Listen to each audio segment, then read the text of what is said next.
สบายดีคักเนาะเถียงจ้ะเนาะโอ้มันเป็นลูกระเบิดบ่จักอันนี้ซักเขาให้เทิงภูคันสิว่าแล้วก็ย่างขึ้นภูนะโอ้อันนี้มันกระสอบลูกปืนบ่แม่นนี่พี่น้องเอากระสอบลูกปืนนั่นนี่ได้ทางหมดนี่21คนพี่น้องเนาะบ้านจิรมุ้ยให้เจ้าเองบ่เอาแล้วเอาจังได๋ก็สู้ๆเด้อให้แล้วไวๆหมดสุขทุกคน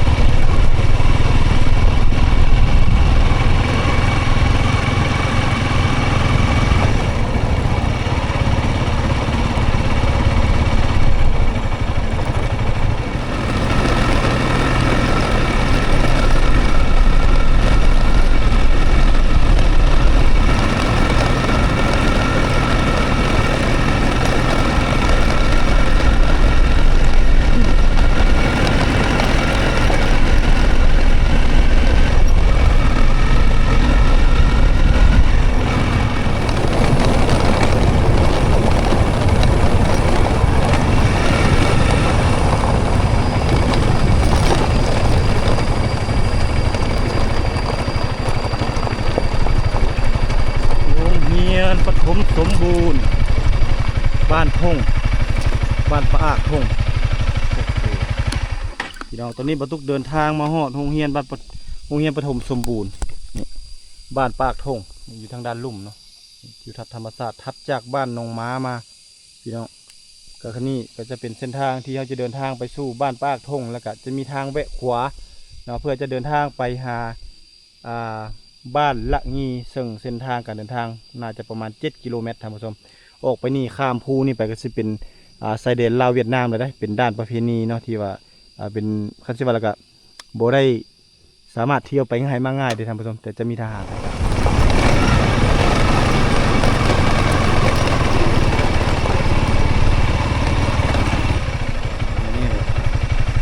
เลี้ยวขวานี่ก็จะเป็นเส้นทางไปบ้านละงีพี่น้องเนาะบ้านละงีจะไปเส้นนี้แต่ประตูจะไป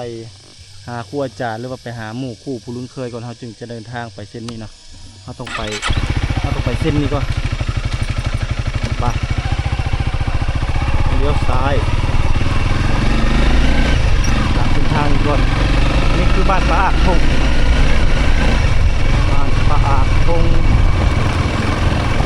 เส้นทางนี้ก่อนเลยโอ้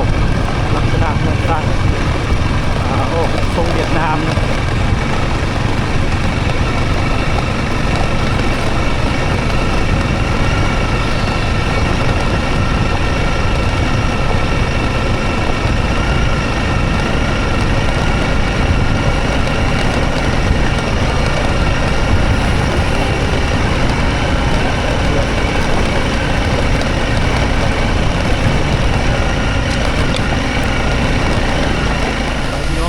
เดินทาง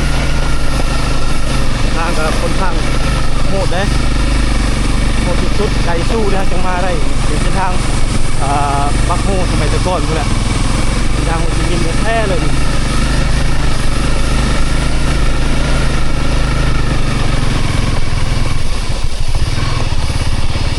็นครูลงห้วยนี่มาทุกเดินทางออกจากบ้านหนองม้าแล้วก็มาใส่บ้านทงพี่น้องนะแต่บรรทงยังไม่ทันได้ถ่ายคลิปเถื่อเนาะและจุดประสงค์ของเราเมื่อนี้จะเดินทางพุ่นละเข้าไปหมู่บ้านในชนบทนั่นก็คือบ้านละงีซึ่งเป็นหมู่บ้านสุดท้ายแยกออกจากบ้านทงจะเป็นหมู่บ้านที่ติดชายแดนลาวเวียดนามอยู่ติดคืออย่างที่เลยได้ท่านผู้ชมนี่ติดกับภูอย่างที่ฝากนั่นไปแล้วก็จะเป็นเวียดนามอันนี้เขาบอกถึงบ้านละงีในบ้านโตหน้าซึ่งระยะทางแต่บ้านทงเข้าไปหาบ้านละงีนี่แม่น7 กิโลเมตรแต่ในระหว่างเส้นทางการเดินทางบรรทุกมาพาท่านผู้ชมมาเบิ่งนี่วิถีชีวิตของชาวบ้านในเขตนี้คือพื้นที่ในเขตนี้ติดตะเข็บชายแดนลาวเวียดนามเขาเจ้าโบในเขตหนองม้าเนาะมีบ้านหนองม้าบ้านปะอากทงนี่เขตนี้แม่นแล้วก็บ้านละงีนี่เขตนี้เขาเจ้าจะโบมีนาพี่น้องเนาะจะมีแต่ให้เพราะว่าโบมีดินเพียงเลยพาท่านผู้ชมมาเก็บเอารูปภาพบรรยากาศพี่น้องเนาะการปลูกข้าวปลูกน้ำเขาเจ้านี่เนาะบ้านชวนโอ้สบายดีคักเนาะเถียงจ้ะเนาะเย็นสบายเลยได้นี่ใดเย็นสบายซาวนา กินข้าวหรือบ่ กินแล้ว จ้าเลยเนาะ จ้าแล้ว โอ้คนคือหลายแท้นะเอาแห้งบ่ ให้ ให้อยู่นี่มีจักเจ้านี่คือหลายแท้นี่หลายเจ้าบ่ ทางเจ้า สองเจ้าโอ้เฮ็ดนำกันมาเลยบ่หรือว่าทางไปทางมัน ทางไปนั้นทันเดเลยเนี่ย อันนี้เป็นเขตแดน นี่ โอ้เขตนี้โอ้นี่เขตนี้ไปพี่แล้วให้เจ้าบ่เขตนี้ไปนี่แล้วให้เขาโอ้อันบ่อนน้ำเข้าเนี่ยซะของคนเขาเจ้าอีกบ่บ่แม่นบ่ของเขาเจ้าเขาเจ้าเอาแห้งบ่หรือว่าจ้างอันนั้น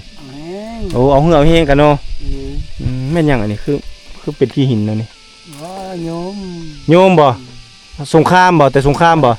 ใช่ขอเบิ่งหน่อยนะโอ้บ่แม่นลูกระเบิดบ่จักอันนี้บ่แม่นบ่เป็นโยมสมัยสงครามเนาะนี่เนาะนี่โอ้มากับลูกชายตอนแรกละเมื่อบ่มาเฮ็ดหัวอยู่พี่เฮาให้เฮากว้างๆปานนี้นี่คือให้เจ้านี่ว่าขออนุญาตถามถ้าสมมุติว่ามันเป็นเต็มเม็ดเต็มหน่วยนี่ได้หลายบ่ ตามมันผักมันโบตาจะได้แบบ60บ่หรือว่า100แล้วคนงานเนี่ยครับน้อย ประมาณ100ปลายกระสอบบ่เลยเนาะนี่คือวิถีชีวิตของเพื่อนพี่น้องได้หยังมากินแรงมื้อนี้กินแจ่วบ่ แจ่วเตี้ยวบอยไปซั่นแล้วเนาะพี่น้องเอ้ยเบาเอ็ดเฮามื้อนี้เฮามากับนักเรียนเฮานี่เนาะก็คือเบาเอ็ดเพิ่นนี่แหละอยู่บ้านปลาอากทงนี่แหละบ้านทงนี่แหละก็เลยว่าเจ้าก็อยู่บ้านทงนี่บ่โอ้เจ้าบ่ฮู้ค่อยสำดอกเนาะฮู้บ่เห็นดังหุบภาพเห็นเจ้าตึงสิดีเนาะดังที่มันพุ่นไปปานนาเขาก็ต่อน้ำท่านาอยู่บ้านนาบ้านนาโตน้ำอยู่บ้านนาโอ้เจ้าก็เบิ่งเนาะเบิ่งถ้าเบิ่งเด้อจะได้เจ้าเบิ่งเจ้าโลดในโทรทัศน์เด้อนี่เด้อจะได้ออกอีกในส่องเก่านั่นเด้อ พี่น้องเอ้ยนี่แหละคือวิถีชีวิตของเขาเจ้ามื้อนี้เดินทางมานี่ให้พื้นมากว้างๆนี่ถ้ามันเป็นเต็มเม็ดเต็มหน่วยนี่สิตกอยู่ประมาณประมาณ100ปลายกระสอบได้นี่เด้เนาะประมาณ100ปลายกระสอบถ้ามันเป็นได้นี่อันนี้คือให้ของชาวบ้านถ้าเวลายามเข้ามันเป็นนี่จะเขียวทุ่มในทั่วบริเวณดังกล่าวนี่เลยแต่ว่าเขาเจ้าบ่มีให้เขาเจ้าบ่มีนาพี่น้องถ้าเขาเจ้ามีนานี่โอ้คักเลยแหละเนาะเพราะว่าเขตนี้มันเป็นเขตที่ว่ามีป่าไม้ปกคลุมหนาแน่นแล้วก็เป็นพื้นที่ภูเนาะบ่แม่นหาบเพียงนี่อันนี้คือเข้าที่เขาเจ้าฟัดตามในคลิปที่บรรทุกเห็นนั่นแหละนี่แล้วเขาเจ้าก็จะเอามาปลูกเข้าเนาะเพราะว่าฝนเริ่มตกเลยเด้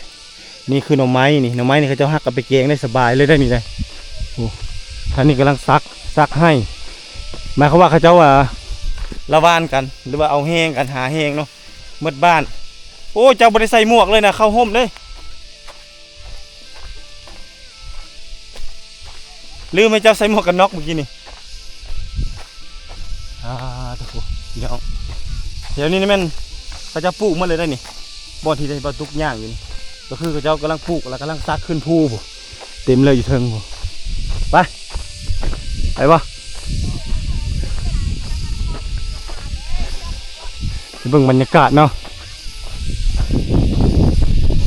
บ้านเจ้ามาเลยบ่นี่โอ้นี่พี่น้องสบายดีเบาเอ็ดเนาะ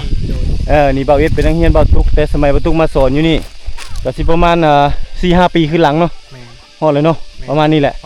มื้อนี้มีไกด์นำเที่ยวก็คือเบาเอ็ดเนาะที่พามาเบิ่งการซักเข้าให้ไปลุยไปเบิ่งนำกันพี่น้องซักเข้าให้เทิงภูคันสิว่าแล้วก็ย่างขึ้นภูนะ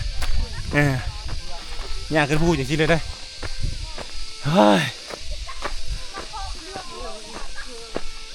สุดยอดเลยพี่น้องไอ้พูดบ่อนซักเข้าให้เจ้าเฮ็ดนี่เนาะผู้ชายหรือเป็นผู้ซักเนาะสบายดีบ้านชวนฮ้อนขนาดเลยคักนี่เนาะกระเต้าเลือพัวไม่เลยวะโอ้นี่เนาะขึ้นมาได้ขาลงมาหอดที่ก็จะใส่ที่ซักคือโบขึ้นไปซักมันจะไปไม่ได้แล้วขึ้นไม่ได้ยาพาราล้มเนาะอันนี้กล้วยป้าป่ะนี่กล้วยป้าแล้วนี่เนาะพี่น้องพอฤดูการปลูกพอฤดูการปลูกข้าวแล้วนี่เนาะแมนนี่พี่น้องเจ้าก็จะมาเลิ่น หายจากกระชิบุทั่วท้องแต่ถ้าเจ้าละเคยเลยเนาะเคยสิ้นเลยเนาะ เคยแล้ว ฝนตกจากเทื่อแล้วนี่จังได้พากันซักนี่ บ่ได้พ่นเลยเทื่อหนึงเทื่ โอ้ อเดียวหนึ่ง แต่ว่าซักเลยเนาะ จักเลยฮอดดูมันแล้ว พอฤดูกาลมันเลยเนาะ แม่น คอยว่านี่บโดนน้องนี่ถ้าเจ้าซักแล้วก็บุกประมาณมื้อแลมันก็ตกเลยนี่ จ้า ละวานกันบ่นี่หมดบ้านเลยบ่ หมดบ้าน โอ้เอาแห้งเนาะ แม่น แล้วให้ถ้าเจ้าเนี่ยก็ไปโต้ให้พื้นไม้อีกเนาะนี่พี่น้องอันนี้คือวิถีชีวิตของเขาเจ้าเนาะเอาไม้เนี่ยซักลูมแต่ว่าไม้นี่เขาเจ้าเฮ็ดคักเลยนี่นะขอเบิ่งเด้อโอ้อันนี้มันกระสอบลูกปืนบ่ แม่น นี่พี่น้องเอากระสอบลูกปืนนั่นนี่ได้แต่สมัยสงครามบ่ได้นี่แหลมๆมันจังซักได้เนาะ แม่น คันว่าเอาไม้แล้วมันปูเนาะหน่อยหนึงแล้วมันปูพี่น้องเอ้ยดูติดตะม่วนเด้อแบบนี้เด้อเมื่ออายุแต่ม่วนแบบนี้ มันหลายคนเด้มันเมื่อยเนาะมันจำเป็นเนาะป้าผู้พี่น้องผู้นี่หลายคนโซนเลยลมพัดเย็นสบายซาวนาเลยพี่น้องเอ้ยซาวนาซาวให้เอาซักลงบ่บัดนี้ เมื่อยแห้งแล้ว เมื่อยแห้งกับต๊ดออกพร้อมเนาะ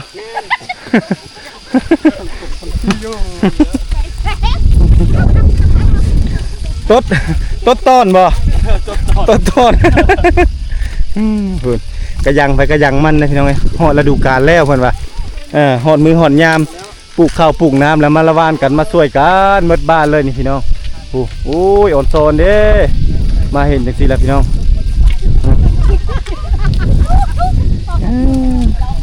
นี่บรรยากาศท่ามกลางธรรมชาติที่สวยงามพี่น้องอันนี้นี่ย่ามานี่เนี่ยเข้ายังบ่ทันขึ้นเวลามันเข้าขึ้นปุ๊บนี่เนาะมันจะเขียวทวน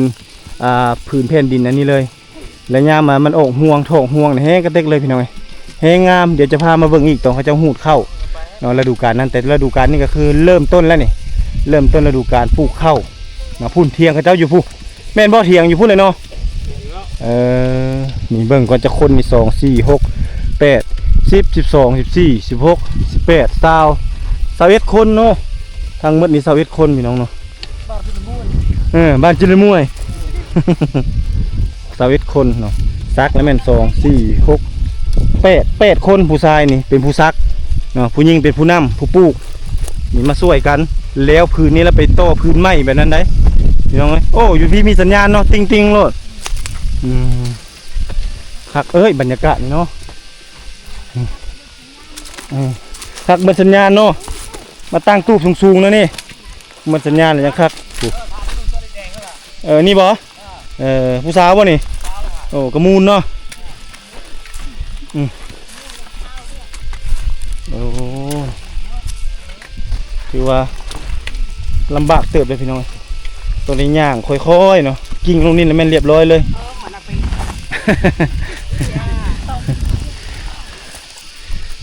แบ่งถ่ายบรรยากาศกับพี่น้องนี่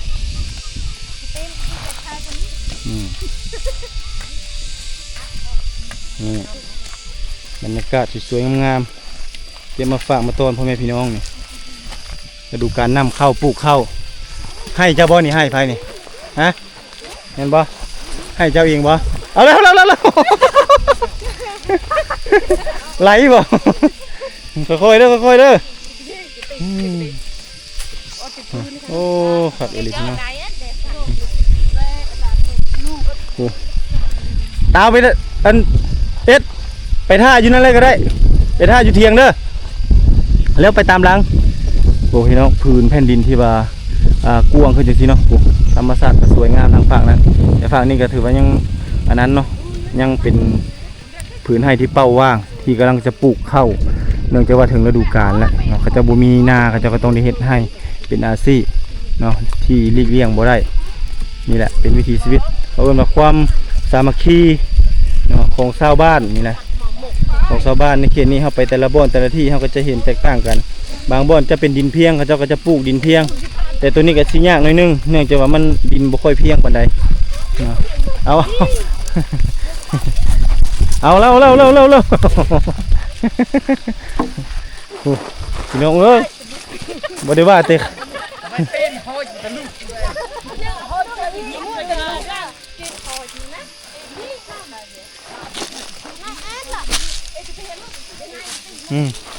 โถอายกล้องเนาะอายนี่ได้นี่จนนั้นก็เบิ่งสุดอยู่2 เก้าเลยนี่ออก2 เก้าเลยนี่ได้โอ้ยเขาเบิ่งความดุความมันเขาเอาเบิ่งความดุความมันนั่นนี่เอาเบิ่งเอานี่ค่อยถ่ายเจ้าเฮ็ดจัดนี่อันนี้ขึ้นมาจัดจ้อยป่ะจัดจ้อยจัดจ้อยนะจัดจ้อยแล้วน้ำเข้าปลูกเข้าพี่น้องนี่น้ำไผ่ของมันในน้ำปลูกใส่จักเม็ดนี่กะเอาบ่ฮอดบ่10 เม็ดคุมหนึ่งนี่เพื่อมันตายเนาะหลายคน21 คนพี่น้องมาช่วยกันปลูกข้าวเมิดนี่เลยพุ่นโอ้พุ่นได้อันนั้นคือบ้านพี่น้องเนาะบ้านนี่เขตนี่ตัวนี้เป็นสายผู้หลวงนี่เขตนี้เป็นสายผู้หลวงเมิดเนาะปกคลุมอยู่ทั่วบริเวณนี่อันนี้คือสายผู้หลวงอยู่พุ่นจะเป็นบ้านท่งเนาะจะมีแต่ผู้แต่ผามันโอ้ความสามัคคีของประชาชนให้ในบ้านช่วยกันถ้ากันปลูกข้าวปลูกน้ำเนาะคือมาหลายๆคนนี่เอายังมากินมาปั่นกันกินนี่บ่เบาว่ามาหลายๆคนนี่กินข้าวตอนเที่ยงนี่อาหารยังกินแจ่ววะแต่มีแห้งเนาะกินแจ่วแล้วเนาะจานเตี้ยวจาบอยแล้วบุกระดิษ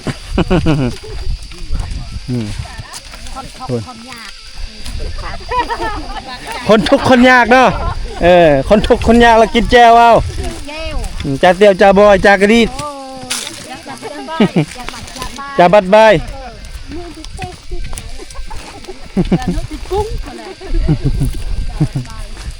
บัดน้ำได้สนะมีห้วยบ่เอามาแต่ห้วยบ่แม่น้ำเอามาแต่เฮือนหัวเด้อแถวนี้บ่มีห้วยบ่มีห้องเนาะนี่เอามาแต่เฮือนเลยโอ้คิดว่ามีห้วยแถวนี้เอาบ่ไปคุมเป็นบ่อนี่คุมระเบิดเมื่อไรเนาะนี่เนาะคุมลูกโบมเลยเนี่ยพี่น้องดูสมัยสงครามพวกนี้นี่เขาเจ้าเอาระเบิดเนาะระเบิดทิ่มลงจากยนต์นั่นนี่ลงเป็นคุมเป็นบ่อเมื่อในเขตนี้แล้วเขาเจ้าก็มาหาเนาะหาโบมที่มันแตกมันอย่างแล้วก็หาเมื่อกระปางเมื่อขายให้เวียดพี่น้องเอ้ยเวียดก็จะมาซื้อเอาติดเป็นกิโลขายเนาะพอได้ซื้อเกลือเพชรแป้งนัวนี่แหละพี่น้องแสดงถึงความสามัคคีสามัคคีอะไรได้เนาะจึงเลวได้เพราะว่าให้นี่บ่แม่นอันน้อยๆพี่น้องกว้างเนาะท่านบ่เข้านี่ก็ท่านมันเป็นมากเป็นผลแท้ๆนี่บ่ต่ำกว่า100 ปลาย200 กระสอบบ่ได้เข้านี่นะ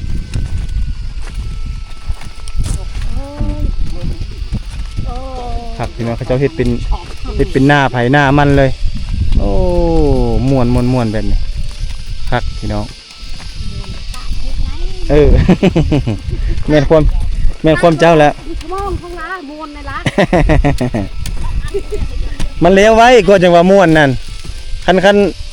น้อยคนละเนมหน้าเนมหลังบ่เห็นไผจักเทื่อมันนานแล้วหน่อยเนาะนี่อันนี้ก็บ่ธรรมดาได้นี่เนาะเพิ่นประจำอยู่ทางพี่เพิ่นก็มาช่วยประชาชนเนาะเฮ็ดไร่เฮ็ดสวนเอาเหือเอาแหงพอได้กินข้าวกินน้ำเป็นลูกฮักลูกแพงเอาไปมาเป็นลูกเคยพี่เป็นแล้วเป็นแล้วบ่เป็นลูกเคยแล้วเป็นลูกเคยแล้วบ่โอ้ตะบรูสบายแล้วมันนี่เนาะเคยนุ่มโอ้เห็นบ่มาประจำอยู่พี่แล้วก็ได้เมียอยู่พี่ได้เป็นเคยอยู่พี่เลยแบบนี้เนาะมีแต่มาพัฒนามาพัฒนาให้บ้านเมืองให้มันมีความเจริญขึ้นพี่น้องเอ้ยนี่แหละบ่ไหวแล้วทางนั้น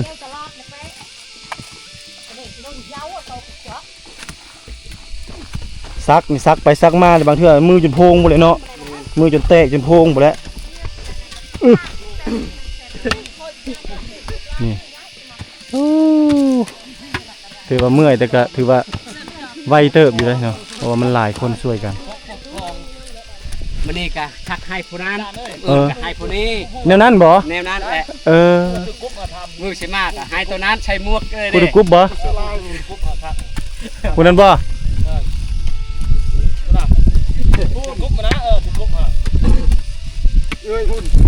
อันนั้นบ่ผู้เสื้อลายเนี่ยบ่เออ ผู้นุ่งโชงเลยเนาะไปได้เอ้ยเมื่อยบ่ถ้าต้องเบิ่งอืม ตอบ อ่า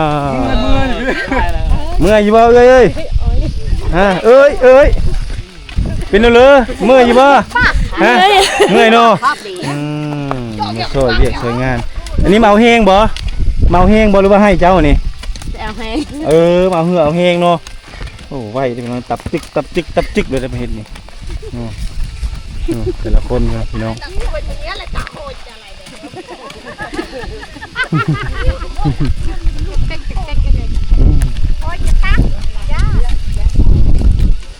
เจ้าร่วมด้วยช่วยกันดีๆแท้ๆอย่างนี้นะนี่เราผู้สาวเนาะให้เบิ่งสภาพผู้สาวก่อนสบายดีสาวโอ้สาวแก้มบ้องอีเนาะแก้มบ้องอีเนาะบันส่วนกระมุน เป็นไหนครับ อยู่บ้านได้จ้ะมันท่งปะอยู่มันท่งนี่ชื่อหยังจ้ะ ชื่อเสา ชื่อเสาโอ้น้องเสาเนาะเสาพี่น้องเนาะบ้านปากท่งนี่ปะโอ้อยู่บ้านปากท่งพี่น้องนี่มาเอาแห้งบ่เจ้ากะโอ้ไปส่งแห้งแสดงว่าเขาเจ้าช่วยแล้วเนาะบัดนี้มาส่งแห้งนี่ผู้สาวก็เฮ็ดเวียกก็เก่งพี่น้องเนาะสาวบ้านปากท่งสาวบ้านปากท่งน้องเสาพี่น้องเอ้ยนี่ยังโสดอยู่เด้อผู้นี้เด้อนี่แหละสาวลาวเผ่าบรูนี่เฮ็ดเวียกเก่งเนาะเฮ็ดเวียกเฮ็ดงานเก่งนึ่งข้าวเป่าไฟเนาะเฮ็ดอยู่เฮ็ดกินเป็นหมดเลยเด้อพี่น้องเอ้ย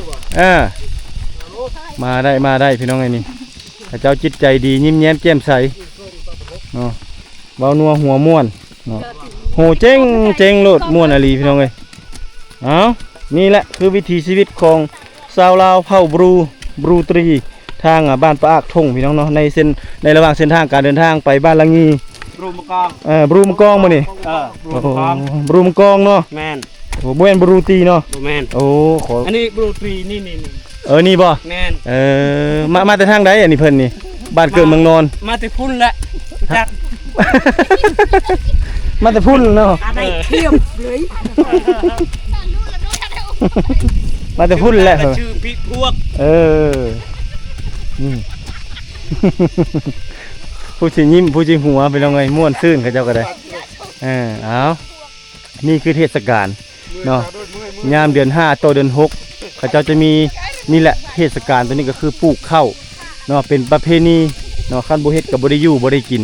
เนาะบางคนมีให้ก็เฮ็ดให้มีนาก็เฮ็ดนาเนาะแต่ว่าเขตของเนาะเพราะว่าเขตนี่